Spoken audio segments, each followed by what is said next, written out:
जय Maharashtra KB news मध्ये आपल्या सर्वांचं पुन्हा एकदा स्वागत आहे।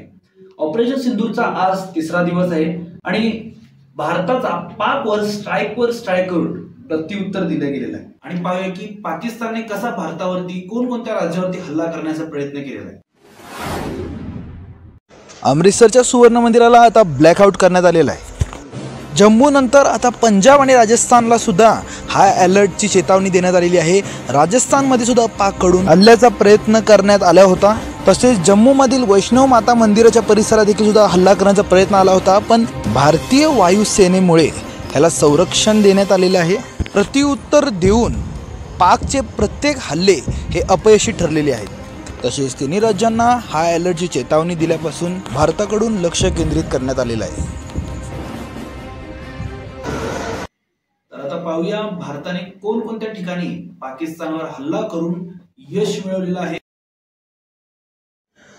लाहोर पाठोपाठ इस्लामाबादमध्येही भारताचा हवाई हल्ला, पाकिस्तानची राजधानी अंधारात बुडाली।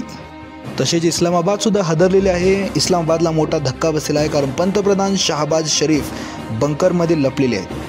हवाई जेटमार्फत भारताने पाकिस्तानचे 9 दहशतवादी अड्ड्यांचा सर्वनाश केलेला आहे। पाकिस्तानला चारी बाजूने घेरलेला आहे। कराची पोर्टवर नौदलाचा हल्ला, तर बलुचिस्तानवरती देखील हल्ला झालेला आहे। लाहोरमध्ये उद्ध्वस्त करण्यात आलेला आहे। अशा तऱ्हेने ऑपरेशन सिंदूरने गरुड झेप घेतलेली दिसून येत आहे। जैसलमेरमध्ये F-16 पाडल्यानंतर पाकिस्तानी पायलट आता भारताच्या ताब्यात।